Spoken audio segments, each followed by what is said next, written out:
Bueno, traigo un tema hoy que creo que va a ser, bueno, es primordial, es un tema primordial, es una de las cosas primeras, un fundamento que debemos tener en nuestro corazón.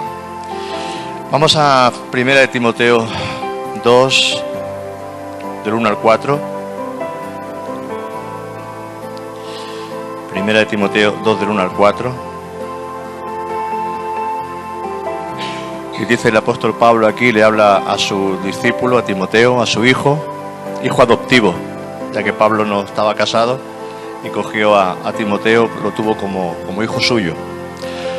Dice, exhorto ante todo, a que se hagan rogativas, oraciones, peticiones y acciones de gracias por todos los hombres, el cual quiere que todos los hombres sean salvos y vengan al conocimiento de la verdad. Aquí está, he reducido un poquito, pero es el fundamento, porque muchas veces oramos por nuestras casas, por nuestra familia, por nuestros hijos, oramos por nuestras necesidades, pero no nos acordamos de orar por lo primordial.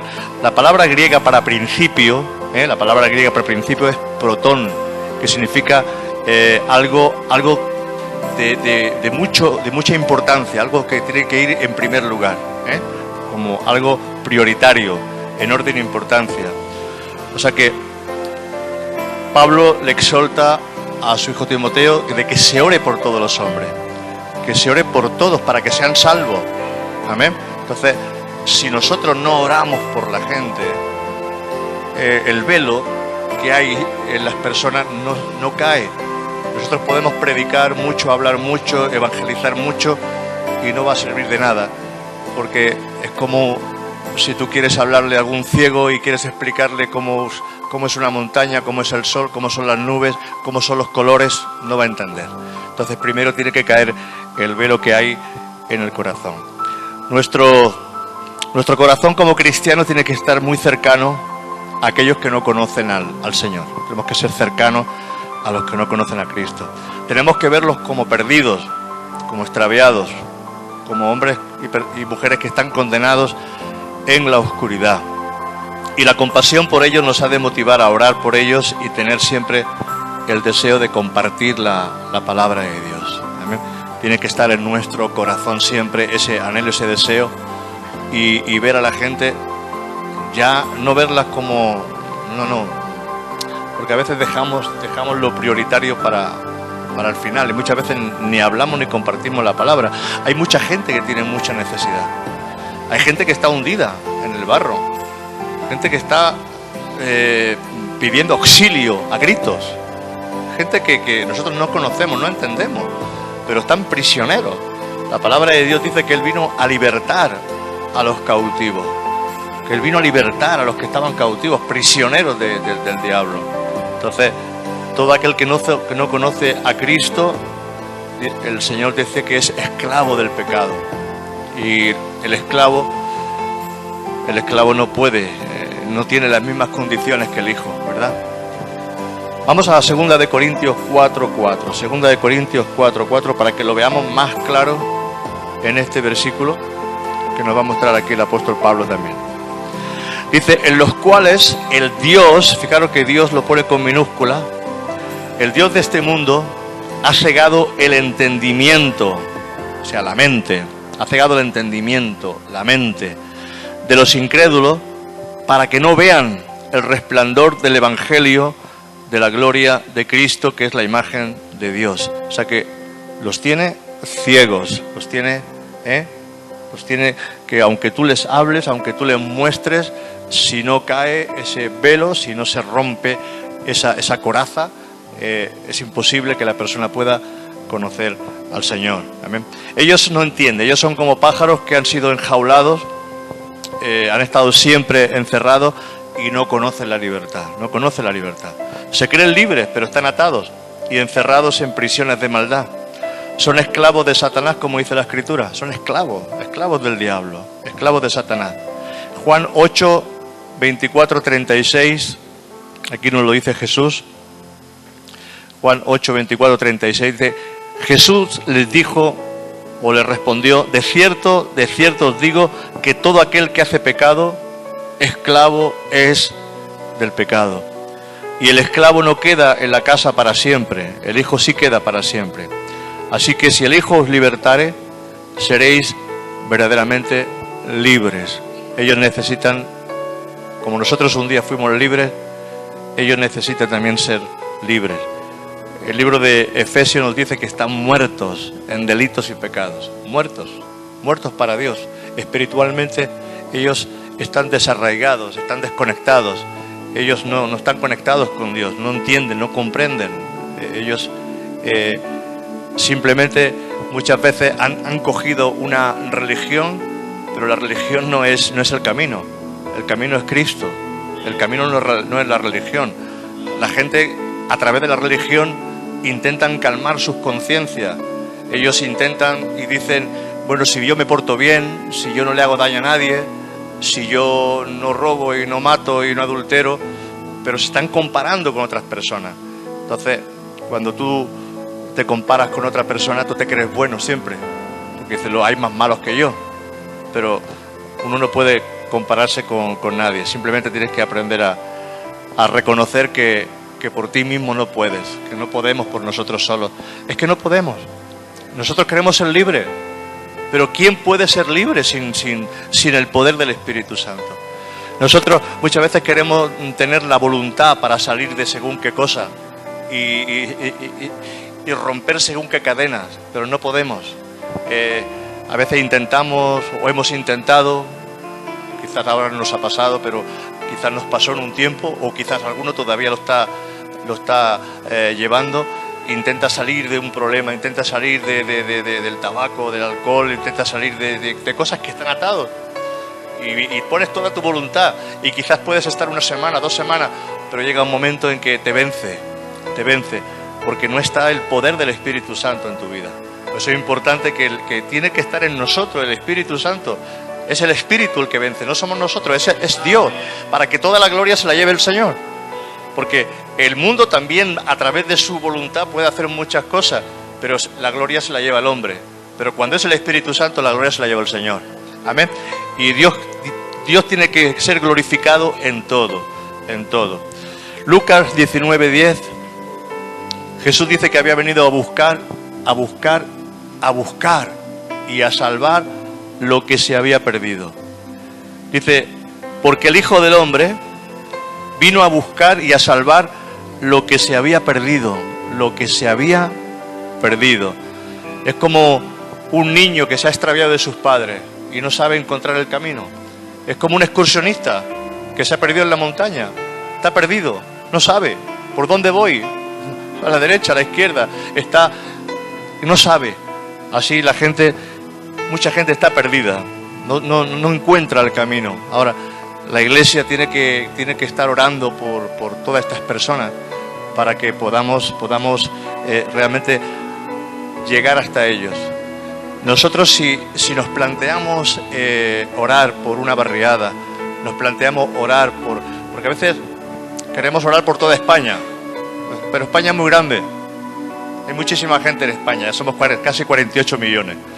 Entonces, ¿por qué no oramos por lo que tenemos cerca? ¿Por qué no oramos, por ejemplo, por esta barriada de Montserrat? ¿Por qué no oramos, por ejemplo, por tu barriada? ¿Por qué no oramos, por ejemplo, con esta barriada de Torresana, que es la que nos rodea? ¿Por qué no oramos, por ejemplo, por Vilardell, que está aquí cerquita? Vamos a orar por la gente que está perdida, que no conoce a Cristo, que está próxima a nosotros. ¿Y sabe lo que va a pasar cuando oremos? Que el corazón de esas personas empiezan a tener convicción, porque es el Espíritu Santo el que trae convicción.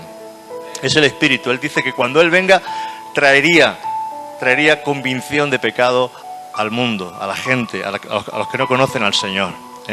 Entonces, la Biblia a nosotros o a la gente dice que nos compara como ovejas perdidas que se han extraviado. Ovejas perdidas, gente perdida que se ha extraviado.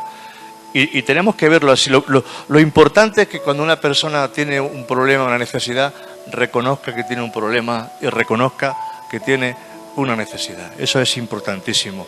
Y tú tienes que decir, rendirte, o sea, me rindo, ya no puedo más, me rindo. Entonces, cuando uno se rinde es cuando Dios empieza a actuar. Mientras tú patalees, es como alguien que se está ahogando y no pueden cogerlo porque es que vas a ahogar a la persona que te quiere salvar. Cuando tú intentas salvar a aquel que está pataleando en el agua, te puede ahogar. Entonces, cuando tú dices, me rindo, déjate que te salven. Deja que alguien pueda ayudarte. Deja que alguien pueda coger y ayudarte a sacarte de ese hoyo donde quizás estás metido, ¿verdad? Isaías 53:6 dice, todos nosotros nos descarriamos como oveja, todos nosotros. Cada cual se apartó por su camino, mas el Señor cargó en él el pecado de todos nosotros. Amén. O sea, que Él cargó nuestro pecado, estábamos descarriados, estábamos perdidos. Fíjate qué explicación nos da el Señor tan bonita, ¿verdad? Dice que había un hombre que tenía 100 ovejas, pero se le perdió una. ¿Y qué hizo? Dejó las 99 y se fue a buscar la que estaba perdida. Y eso es lo que tiene que hacer la iglesia. Los 99 ya están en el redil. Nosotros, me dijo el Señor el lunes orando, vosotros ya estáis en el redil, pero hay muchas ovejas que están extraviadas. Hay muchos que están fuera que necesitan conocer al Señor. Entonces, en nuestras intercesiones tenemos que poner a la gente que no conoce al Señor. En nuestras intercesiones tenemos que poner a esas personas, a esta parrillada cercana. Y vamos a ver la gloria de Dios, porque es el Señor el que añade a la iglesia a los que han de ser salvos, a través de la oración del pueblo. A través de la oración, los ángeles empiezan a actuar, Dios empieza a obrar, empieza a manifestarse y la gloria de Dios empieza a tocar las personas. Y Dios los va a traer. Cuando vinieron las codornices al campamento, ellos cazaron las codornices, ¿no? Dice que el Señor trajo un viento recio y las codornices vinieron todas ¿verdad? Y es el Señor el que añade a la iglesia. Algo va a pasar. Cuando oremos, algo va a pasar. Pasará la gente por ahí y tendrá el deseo de entrar. Habrá una convicción de necesitar la palabra de Dios, de necesitar acercarse a Jesús, ¿verdad? Hay una cautividad espiritual. El hombre ha buscado en la religión el camino, pero la religión aún ciega más al hombre. ¿Sabes por qué ciega más al hombre? Porque piensa que es el camino correcto y ya no busca la verdad. Cuando una persona está en la religión, está cegado, está ciego y piensa que está en el camino correcto. ¿Cuánta gente piensa que está en el camino correcto y sin embargo están perdidos? Están perdidos, porque la religión no puede salvar a nadie. La religión simplemente es nuestro vestido, lo que hemos hecho para acomodarnos, intentar agradar a Dios por nuestras obras. ¿Qué hizo Caín? Caín no trajo la ofrenda que correspondía, porque la ofrenda era un cordero. Dios había establecido la ofrenda. Ya les mostró que la ofrenda tenía que ser un cordero, un animal, un primogénito, que había que sacrificarlo, lo mejor del ganado, había que traerlo. Pero Caín quiso hacer su propia ofrenda. Su propia ofrenda, trajo lo mejor de las coliflores, de las coles, de los tomates, de todo lo que él plantó, pero eso no es lo que Dios quería. Dios quería un cordero, Él quería un cordero sacrificado. Entonces, ¿qué nos muestra? Que Caín quiso agradar a Dios por el camino incorrecto, por la religión. Porque la religión es la forma que nosotros escogemos, pero Dios escogió su fórmula, y la fórmula es: este es el Cordero de Dios que quita el pecado del mundo, ¿verdad? Es Jesucristo el que quita el pecado del mundo, no es la religión. Mira, el diablo, primero, ha cegado el entendimiento, eso tenemos que entenderlo. Primero, el diablo ha cegado el entendimiento. Segundo, lo retiene con mentiras, con entretenimiento, con trabajos, con placeres, para que no piensen en la eternidad. La gente no piensa en la eternidad. La gente no piensa de que un día tiene que dar cuenta delante de la presencia del Señor. Dice la palabra que toda rodilla se doblará un día delante de Él. Toda rodilla se va a doblar un día. Tanto los que creen como no los creen.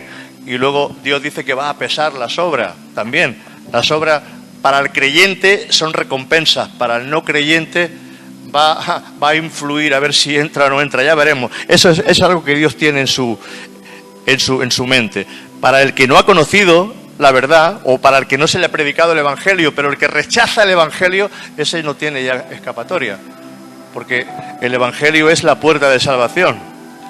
El diablo, tercero, el diablo atrae a la gente a pecar, haciendo que el mal parezca atractivo para que la gente escoja el mal y no escoja la obediencia a Dios.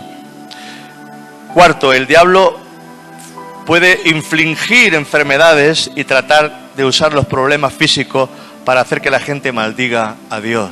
Es que si Dios existiera,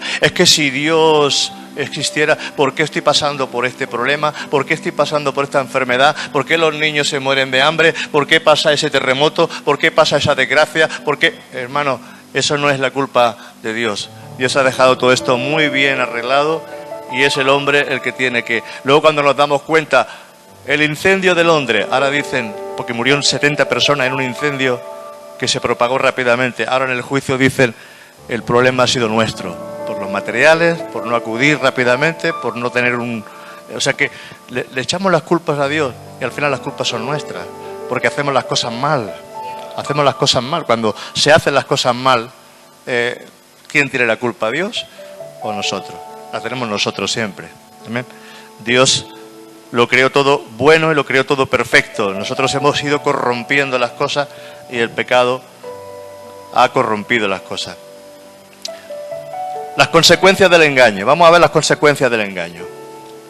El enemigo nos ha rebajado a simples criaturas, haciéndonos creer que somos igual que los animales, sin eternidad y sin esperanza. Eso le ha hecho creer al mundo que somos animales, racionales, morimos y ahí se acaba todo. Pero el Señor dice, yo soy la resurrección y yo soy la vida. Y dice la palabra que unos resucitarán para vida eterna y otros resucitarán para condenación. O sea que todos vamos a resucitar un día para dar cuentas delante de la presencia del Señor. Cuando el hombre niega la existencia de Dios y en su Hijo, cae en la condenación y en la perdición eterna. Porque la gente no se va al infierno por sus pecados. La gente se va al infierno porque no quiere recibir a Jesús, porque no quiere al Salvador, porque no acepta el camino que Dios le ha ofrecido. Y no hay excusa. Antes quizá había excusa, pero ahora hay televisión, hay radio, el Evangelio se predica por todos sitios. La gente, si tiene interés, dice, y conoceréis la verdad. La gente que quiere conocer la verdad, encuentra la verdad. El que busca la verdad, aunque esté metido en la religión más profunda.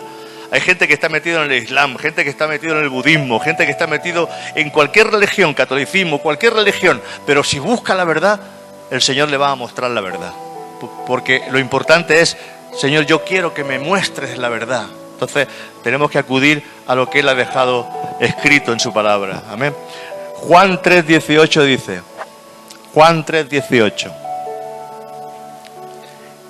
el que en Él cree, ¿quién es Él? Jesús. El que en Él cree no es condenado, pero si no cree, ya ha sido condenado porque no ha creído en el nombre del unigénito Hijo de Dios. Fíjate, el que no cree ya ha sido condenado. Fíjate, No lo condena el pecado, lo condena el no creer. El no creer ya le condena. Juan 3:36. Juan 3:36. Aquí vuelve otra vez Jesús hablando, son palabras de Jesús. El que cree en el Hijo tiene vida eterna, pero el que rehúsa creer en el Hijo no verá la vida, sino que la ira de Dios está sobre él.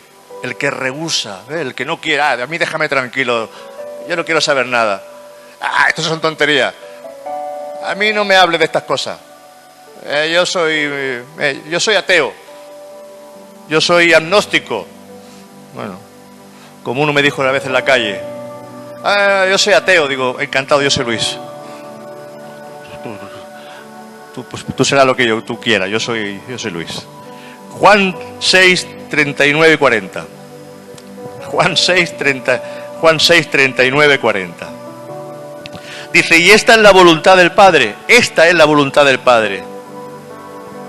Esta es la voluntad del Padre, el que me envió, que todo lo que me diere no pierda yo nada, sino que lo resucite en el día postrero.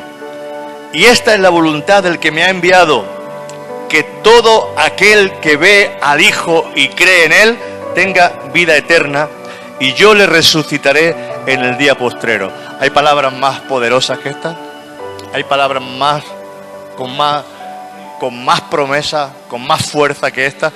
Palabras de Jesús. Y esta es la voluntad del que me ha enviado, que todo aquel que ve al Hijo y cree en Él tenga vida eterna, y yo le resucitaré en el día postrero. Amén. O sea que nadie puede ser salvo a menos que el Espíritu Santo quite la ceguera espiritual. Pero dice 2 Corintios 14, dice, pero el hombre, 1 Corintios 2:14, pero el hombre natural no percibe, no entiende, no comprende las cosas que son del Espíritu de Dios, porque para él son locura y no las puede entender, porque se han de discernir espiritualmente. Amén. Ahora vamos a ver la solución. Vamos a ver cuál es la solución para esta gente que no tiene al Señor. Los creyentes debemos de orar cada día por los perdidos. Deberíamos de orar cada día. Cuando pongamos en oración nuestra casa, cuando pongamos en oración nuestros hijos, pongamos en oración nuestras necesidades, deberíamos de estar orando cada día por los perdidos, porque Dios contesta las oraciones. Amén. Esa es la obligación de la Iglesia. Es nuestra obligación interceder para que se rompan las ligaduras de maldad y sean libres. Sin el poder del Espíritu Santo, incluso el Evangelio no funciona, porque es el poder de Dios el que rompe las ligaduras y abre los ojos del entendimiento.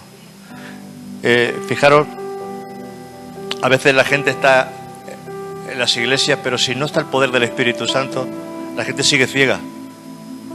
¿Cuánta gente está en las iglesias y sigue estando en condenación o sigue estando ciego? Porque no dejan fluir al Espíritu Santo, porque no está el poder del Espíritu Santo, porque no está la gloria de Dios manifestándose en medio de la reunión. Es el Espíritu el que da vida, la carne no aprovecha. Y muchas veces se han hecho de las iglesias simplemente centros sociales, lugares donde la gente acude a socializar, a escuchar un poquito de música. Bueno, pero la iglesia no es eso. La iglesia es columna y baluarte de la verdad, es donde Dios tiene su poder, donde Dios se manifiesta para romper las ligaduras del diablo, para que el Señor pueda manifestarse en nuestras casas, en nuestros hogares, y que nos llevemos la gloria de Dios, porque allí donde hay un creyente lleno del Espíritu Santo, allí está la luz, allí está el poder, allí está la bendición de Dios. Nosotros somos semilla que podemos plantar en otros. Nosotros somos hombres y mujeres cuando tenemos al Espíritu Santo y lo tenemos en plenitud. En cualquier lugar donde vayamos hay un cambio en la atmósfera espiritual, o debería de haber un cambio en la atmósfera espiritual. Amén. O sea que sin la oración fuerte de intercesión, los perdidos no serán libres. Vamos a verlo, Marcos 3:27. Marcos 3:27. ¿Cuántas veces creemos que nosotros, Monse y yo, estuvimos 4 años en una iglesia bautista en Tarrasa? no estaba el poder de Dios. Se hablaba de historia, se hablaba de muchas cosas. De allí nos salimos porque no nos gustaba aquella iglesia, nos fuimos a otra. Fuimos de Guatemala a Guatepeor. En la otra, el pastor, fijaros, el pastor decía que la multiplicación de los peces y de los panes era porque la gente que había se había llevado bocadillo. Y entonces abrieron todos sus bocadillos y todos comieron. Imagínate la fe de ese hombre, donde estábamos allí metidos. Y en cierta ocasión llegó a decir: ¿dónde está Jesús? Que yo no lo veo por ningún lado. Jesús no se ve por ningún sitio. Entonces hay hombres, incluso pastores, que ni se han convertido de verdad, que no han conocido a Dios de verdad. Entonces es importante que todo aquel que esté al menos en un púlpito haya recibido al menos el bautismo del Espíritu Santo, porque que haya conocido, que tenga alguna experiencia en el Señor, porque cuánta gente está predicando, pero ¿qué está hablando? Está humanismo, habla filosofía, habla historia, que es muy bonito y llena la mente, incluso el conocimiento, porque el conocimiento le gusta a la gente el conocimiento, pero muchas veces el conocimiento por sí solo envanece, nos deja envanecidos. Hoy sabemos mucho, pero no tenemos el Espíritu, porque el Espíritu es el que trae la revelación siempre de la palabra. El Espíritu trae la revelación de la palabra. Quiero que lo entendamos. No es que sea malo el estudio, no es que sea mala la palabra, es que si no está el Espíritu Santo, si nosotros no estamos buscando al Espíritu Santo, lo que no puede ser es que nosotros estemos estemos en plena alabanza, donde está la gloria de Dios, y la gente esté... Porque yo lo he visto, predicadores que han venido a las iglesias, a esta no, pero los he visto en muchos años de estar en la iglesia, donde la alabanza era tremenda, donde la gloria de Dios estaba cayendo, y estaban sentados sin adorar, sin bendecir a Dios, y simplemente preocupados solamente con lo que iban a decir o lo que iban a hablar. Lo primero que nosotros deberíamos de ser antes de predicadores son adoradores. Deberíamos de ser adoradores. Deberíamos de adorar al Señor, porque lo que Dios quiere es gente que le adore. Y cuando adoramos a Dios, estamos glorificando su nombre y Él está proveyendo para nuestro espíritu. Amén. Un adorador nunca se va a quedar sin palabras, ni nunca se va a quedar en blanco en un púlpito. Te lo digo de verdad. Un adorador, un hombre que ama a Dios, una mujer que ama a Dios, un hombre que busca de Dios, nunca se va a quedar en blanco. Ahora que digo, ahora que hago. No, porque el Espíritu Santo le va a traer la palabra en ese momento, la palabra adecuada, la revelación adecuada. Pero cuando estamos en filosofía, cuando estamos en humanismo, cuando estamos simplemente socializando con la iglesia, y cuidado, no digan nada malo porque aquel nos está dando un buen diezmo, a ver si se nos va a ir de la iglesia. Pues mira, cuando estamos creyendo y confiando en el Señor, no importa quién se vaya, Dios añadirá a los que tengan que añadir. Amén. Porque es así, es así. Si estamos con ese miedo de ay que se me va a ir aquel, ay que se me va a ir el otro, ay que no puedo decir esto porque voy a ofender a esta persona o voy a ofender a la otra persona. Mira, dice la palabra, si yo tuviera que agradar a los hombres, no sería siervo de Jesucristo. Entonces tenemos que agradar a Dios. Amén. Nos guste o no nos guste, nos guste o no nos guste.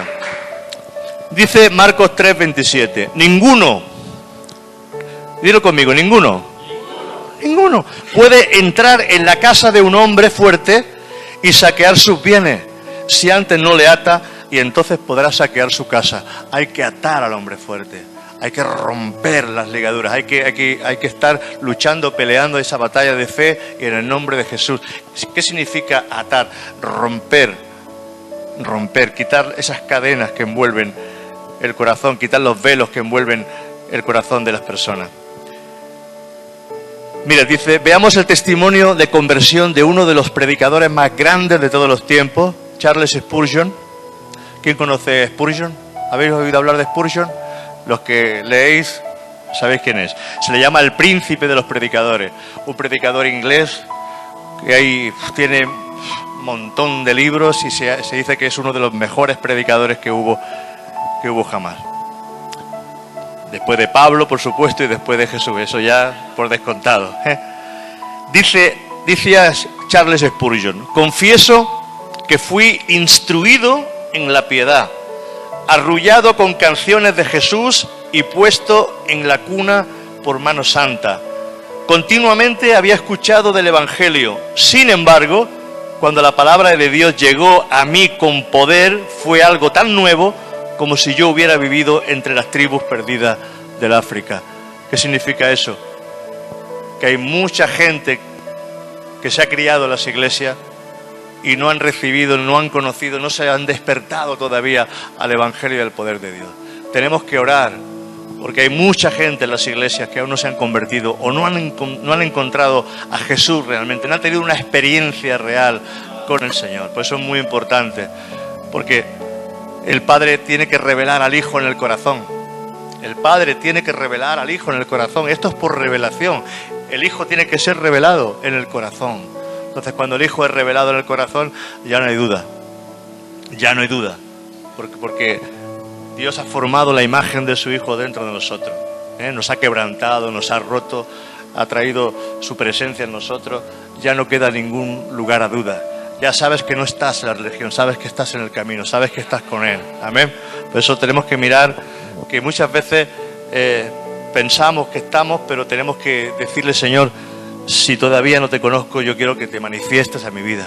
Quiero que obres, quiero que rompas lo que me estorba y quiero conocerte de verdad. Amén. Quiero conocerte de verdad. Tenemos que decírselo al Señor. Vamos a orar, vamos a pedirle al Señor que esta tarde le voy a pedir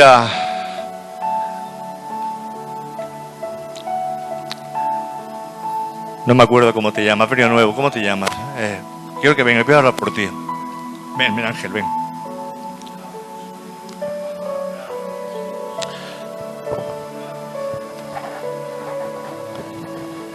Vamos a estar orando por él tiene mucha necesidad. Él es hijo de Roberto y Yolanda, de María. Roberto, él tiene mucha necesidad. Su padre me dijo, habla con mi hijo. Pero fíjate cómo el Señor va a traer esta tarde. El padre y la madre están en Suiza.